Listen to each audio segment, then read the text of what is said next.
Bonjour à tous, veuillez vous inscrire pour recevoir nos nouvelles quotidiennes. Décès d'Anémone, l'inoubliable Thérèse du Père Noël est une ordure. Disparition, la comédienne et scénariste Anne Bourguignon s'est éteinte, au petit matin du 30 avril des suites d'une longue maladie, selon son agent. Récompensée d'un César en 1988 pour son rôle dans Le Grand Chemin, elle avait commencé sa carrière dans le café-théâtre au sein de la troupe du Splendid. Elle avait le dos de faire rire. L'actrice Anne Bourguignon, dite Anémone, c'est l'inoubliable Thérèse dans Le Père Noël est une ordure, la rebelle princesse Charlotte dans Le Mariage du siècle ou l'incomparable Raymonde Bidocon dans Les Bidocons.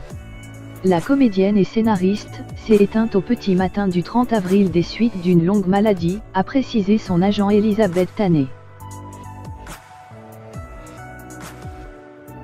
Je garde le souvenir d'une grande actrice avec qui nous avons partagé de grands moments de jeux et des fous rires exceptionnels, a réagi Christian Clavier auprès de l'AFP, qui dit ça, grande tristesse. Je ne savais pas qu'elle était malade, mais Anémone n'était pas quelqu'un qui se répandait sur sa vie privée, a confié Josiane Balasco, qui évoque une excentrique du cinéma, une grande actrice, qui au fond a peu tourné. Elle a fait des choses magnifiques après Le Père Noël est une ordure, elle a fait Le Grand Chemin, se remémore Michel Blanc sur RTL.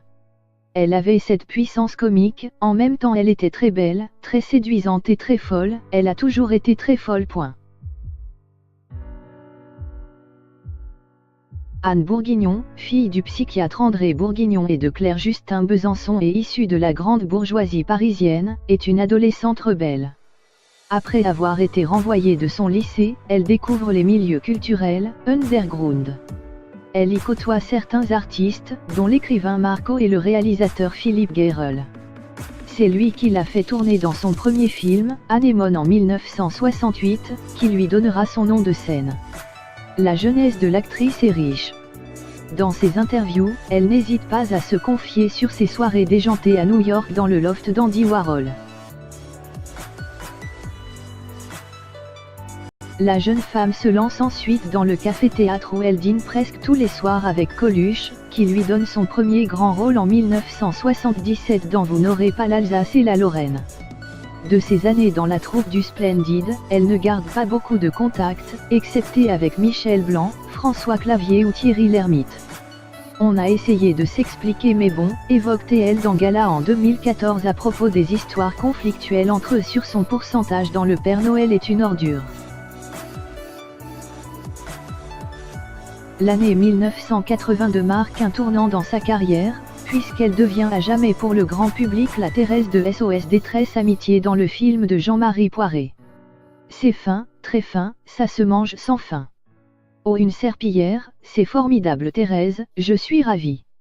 Non, Pierre, c'est un gilet. Ces répliques du Père Noël est une ordure sont devenues cultes, comme son personnage de bénévole un peu coincé. Elle ne gardera pas que des bons souvenirs de cette époque et disait s'être fâchée avec la troupe du Splendid pour des histoires d'argent. Une fâcherie, définitive, avait-elle dit au Monde. Les comédies sont son credo. Pourtant, c'est grâce à un rôle dans un film dramatique, Le Grand Chemin, qu'elle remporte en 1998 le César de la meilleure actrice.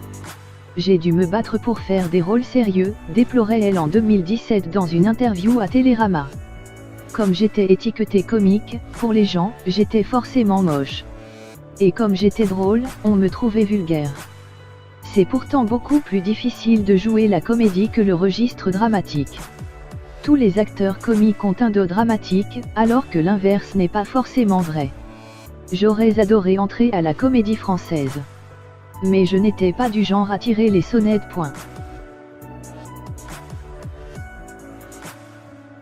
Toujours très franche, Anémone n'hésite pas à dire que son fils Jacob était « chiant à vivre ». Sa fille Lily n'est pas toujours épargnée non plus.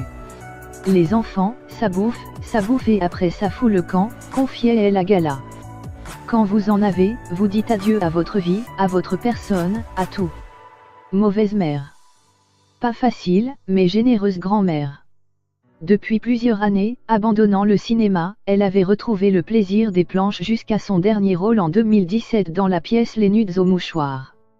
Puis en fin d'année 2017, elle avait annoncé prendre sa retraite en exprimant son amertume par rapport à l'évolution du métier de comédienne, regrettant que le fric se soit emparé de tout, partout. J'avais décidé d'être artiste, pas vendeuse de films ni de pièces de théâtre, lâchait-elle aux Parisiens.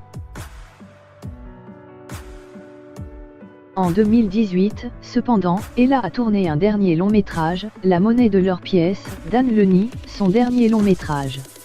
Mais elle préférait ces dernières années poursuivre son engagement associatif et militant. Ses autres passions sont la lecture et l'environnement. Elle disait avoir été sensibilisée par son frère, l'agronome Claude Bourguignon.